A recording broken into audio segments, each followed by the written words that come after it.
மோடி என்னைக்கு 2014 ஆட்சிக்கு வந்தாரோ, ஆட்சிக்கு வந்த நாளிலிருந்து இன்று வரை மோடி வாங்கி வைத்திருக்கிற கடன் எவ்வளவுன்னு தெரியுமா உங்களுக்கு? தெரியுமா? தெரியாது. எவ்வளவு தெரியுமா வாங்கியிருக்கிறாரு? 150 லட்சம் கோடிகளை வாங்கி வைத்திருக்கிறார். 150 லட்சம் கோடி. காங்கிரஸ் கட்சி ஆட்சியில் இருந்து இறங்கும் போது 2014 54 லட்சம் கோடி கடன் இருந்துச்சு இந்தியாவுக்கு. அதற்கு பிறகாக ஆட்சிக்கு வந்த மோடி அவர்கள் 100 லட்சம் கோடியை கடனாக வாங்கி வைத்ததை தவிர எந்த திட்டங்களையும் இந்த மக்களுக்கு கொடுக்கல. 100 லட்சம் கோடியை கடனாக வாங்கி வைத்திருக்கிற இந்த அரசு எப்படி மக்கள் நலன் சார்ந்த அரசாக இருக்கும்?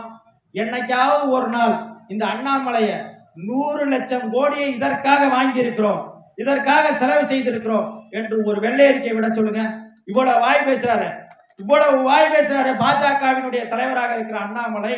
நான் சவாலாகவே விடுறேன், 100 லட்சம் கோடியை மோடி இதற்காக வாங்கி இருக்கிறார் என்று வெள்ளை அறிக்கை கொடுக்க சொல்லுங்க. கொடுத்துட்டு என் மக்கள்கிட்ட ஓட்டு கேட்க சொல்லுங்க. இந்த தென்காசி தொகுதியா இருக்கட்டும், எந்த தொகுதியா இருக்கட்டும், எந்த தொகுதிக்கு போனாலும் அண்ணாமலை 100 லட்சம் கோடி எதுக்கு வாங்கினேன்னு எல்லாரும் கேட்கணும். அதுதான் இப்ப நான் கேட்கிறேன். 100 லட்சம் கோடியை எதற்கு வாங்கினீங்க? சரி, நான் சொல்றது உண்மையா பொய்யா அப்படின்னா எல்லாருமே இன்னைக்கு கையில செல்போன் வச்சிருப்பீங்க, டிவி பார்ப்பீங்க. சரி, டிவியில செய்தி பார்க்கலன்னா கூட உங்க கையில செல்போன் இருக்கும். அதுல ஒண்ணும் இல்ல, இந்தியாவினுடைய கடன் தொகை எவ்வளவுன்னு நீங்க போட்டீங்கன்னா உங்க செல்போன்ல காட்டும் 152 லட்சம் கோடி அப்படின்னு காட்டும். சரி, இவங்க தான் 152 லட்சம் கோடியை வாங்கியிருக்காங்கன்னா தமிழ்நாட்டுக்கு வருவோம். இவங்க எவ்வளவு வாங்கியிருக்காங்கன்னு தெரிஞ்சுக்கணும்ல. எடப்பாடி ஆட்சியை விட்டு போகும்போது 5 லட்சம் கோடி, 5 புள்ளி சில்லற கோடி இருந்துச்சு. இப்ப இவர் 3 வருஷம் முடிஞ்சிருச்சா? 3 வருஷம் முடிஞ்சிருச்சு. 3 வருஷம் முடிய போகுது. இந்த 3 வருஷத்துல இவங்க வாங்கி வச்சிருக்க கடன் பாத்தீங்கன்னா கிட்டத்தட்ட ஒரு 3.5 லட்சம் கோடி. எத்தனை லட்சம்? 3.5 லட்சம் கோடி. நீங்க நம்மளை எப்படி பாக்குறாங்கன்னு பாருங்க. இந்த 3.5 லட்சம் கோடியை வாங்கி நம்ம வருகின்ற இந்த 4 வழிச்சாலையை போட்டார்களா? 100 லட்சம் கோடியை கடனாக வாங்கி இந்த மோடி இந்த நாட்டிற்கு இந்த 4 வழிச்சாலையை இலவசமாக கொடுத்திருக்கிறாரா என் மக்கள் போய் வருவதற்கு? ஒரு நாளைக்கு இங்க இருந்து இப்போ ஒரு உதாரணத்துக்கு எடுத்துக்கிட்டீங்கன்னா, கன்னியாகுமரியில இருந்து ஒருத்தன் சென்னைக்கு போயிட்டு வரதா இருந்தா சுங்க கட்டணம் எவ்வளவு செலுத்தணுமா? சுங்க கட்டணம்னா டோல்கேட் எவ்வளவு செலுத்தணும் தெரியுமா? குறைந்தபட்சம் போயிட்டு வரதா இருந்தா 3000 ரூபாய் வேணும். 3000 ரூபாய் இல்லாம ஒருத்தன் வாகனத்துல போயிட்டு வர முடியாது. ஒருத்தன் 3000 ரூபாய் கட்டுறான்னு வச்சுக்கோங்க. ஒரு நாளைக்கு எப்படி பார்த்தாலும், கேவலமா பார்த்தாலும் ஒரு 10,000 வண்டி போகுதுன்னு வச்சுக்கோங்க. எத்தனை ஆயிரம் கோடின்னு பாத்துக்கங்க. ஒரு நாளைக்கு 365 நாளைக்கு எவ்வளவு, 5 வருஷத்துக்கு எவ்வளவுன்னு பாருங்க. இதையெல்லாம் ரத்து செய்வதற்கு தகுதியானவர்களா இவர்கள் என்றால் கிடையாது. நாம் தமிழர் கட்சி பிள்ளைகள் 2016 சட்டமன்ற தேர்தலின் போதே சொன்னோம், நாங்கள் ஆட்சிக்கு வந்தால் தமிழ்நாட்டில் ஒரு இடங்களில் கூட சுங்கச்சாவடி இருக்காது என்று எங்கள் அண்ணன் பல மேடையில சொல்லியிருக்கிறாரு. அதே நான் சொல்றேன், நாங்கள் ஆட்சிக்கு வரும்போது தமிழ்நாட்டில் ஒரு இடத்தில் கூட சுங்கச்சாவடி இருக்காது.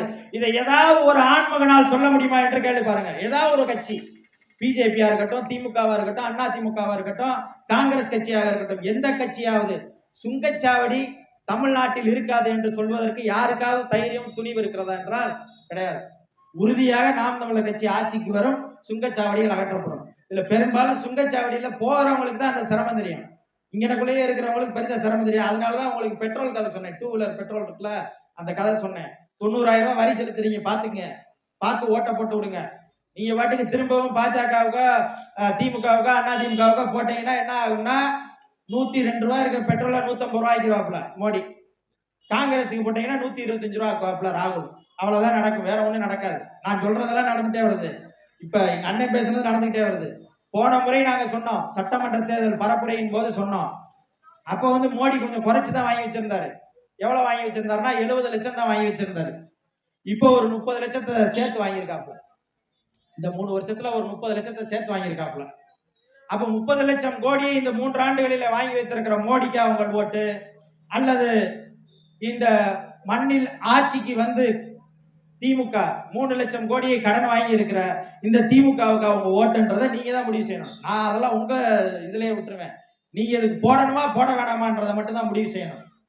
அதே போல நாம் தமிழர் கட்சி ஆட்சிக்கு வந்தால் பாராளுமன்றத்தில் இவர் வென்று போய் பாராளுமன்றத்தில் உட்கார்ந்தார், என்ன செய்வாரு?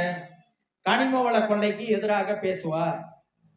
கேரளாவில் ஒருத்தன் மலை வச்சிருக்கிறான், அவன் மலையை உடைக்கிறது இல்ல, ஆனா தமிழ்நாட்டில் மலைகள் உடைக்கப்பட்டு கேரளாவுக்கு கடத்தப்படுகிறது என்பதை இந்த பாராளுமன்ற தொகுதியினுடைய எம்பி ஒரே ஒரு நாள் பேசியிருப்பாரா?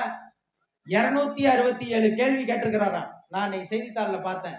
யாரு? நம்ம பாராளுமன்ற உறுப்பினர். அதிகமான கேள்வியை கேட்டவர் இந்த பாராளுமன்ற உறுப்பினர் தான் பார்த்தேன். ஆனா 267 கேள்வியில ஒரு கேள்வி கூட எனக்கு தெரிஞ்சு இந்த தென்காசி பாராளுமன்றத்துக்கு பேசுறதா எனக்கு தெரியல. அப்படி பேசியிருந்தா செய்தியா இருக்கும்ல. தென்காசி பாராளுமன்றத்தினுடைய உறுப்பினர் இந்த தென்காசி பாராளுமன்றத்திற்கு தேவையான இதை பேசி கொண்டு வந்தார் அப்படின்னு இருந்திருக்கும்ல. அப்படி எதுவுமே இல்லை. 267 கேள்வி கேட்டிருக்கிறாப்ல. இந்த மலையை உடைக்க கூடாது என்ற கேள்வி எழுப்பியிருப்பாரா? கேரளாவுக்கு கடத்தக்கூடாது என்று எங்கேயாவது ஒரு இடத்துல போராடி இருப்பாரா? மலையை தானே உடைக்கிறாங்கன்னு நீங்க நினைக்காதீங்க. மலையை உடைச்சானா என்ன மழை வராது. மழை வராதுன்னா குடிக்கிறதுக்கு தண்ணி இருக்காது. குடிக்கவே தண்ணி இல்லைன்னா அப்புறம் எப்படி விவசாயம் பண்றதுக்கு தண்ணி இருக்கும்னு பாருங்க. விவசாயம் பண்றதுக்கு தண்ணி இல்லைன்னா விளையிற பொருட்களை கிடைக்காது. கிடைக்கிற பொருள் இப்ப ஏற்கனவே நம்ம பெட்ரோலுக்கே வரி கட்டி சாகுறோம்னா இப்ப காய்கறி எல்லாம் வெளியில இருந்து வாங்கினோம்னா என்ன நிலைமைக்கு ஆகும்னு பாத்துக்குங்க. அதுக்காக தான் சொல்றேன், சீக்கிரமா காப்பாற்றுவதற்கு ஒரு வாய்ப்பு இருக்கிறது என்றால் அது நாம் தமிழர் கட்சி தான் என்பதை நீங்கள் புரிந்து கொள்ளணும். அதற்காகத்தான் நாங்கள் இந்த பாராளுமன்ற தேர்தலை சந்திக்கிறோம். இந்த பாராளுமன்ற தேர்தலை சந்திப்பதன் மூலமாக நாம் தமிழர் கட்சி வென்று ஆட்சியை பிடித்து விடுவார்களா? அப்படிலாம் இல்லை. அப்படிலாம் நினைக்காதீங்க. ஓட்டு போட்டீங்கன்னா உறுதியை நாங்கள் ஜெயிச்சிருவோம். ஏற்கனவே இந்த பாராளுமன்ற தொகுதியிலே உங்களுக்கு அறிமுகமானவர் தான் சீசா மதிவாணன் அவர்கள். கிட்டத்தட்ட போன முறை எங்கள் கட்சி அந்த அளவுக்கு போய் சேரல, அந்த அளவுக்கு சின்னங்கள் இல்லை, இந்த அளவுக்கு மக்கள்கிட்ட விழிப்புணர்வு இல்லை. இந்த அதாவது திமுகவினுடைய ஆட்சியில நீங்க வாழல.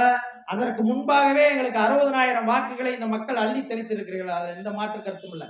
ஆனா இந்த முறை எங்களை பாராளுமன்றத்துக்கு அனுப்புவதற்கு நீங்க ஒன்னும் ரொம்பலாம் நீங்க போராடாதீங்க.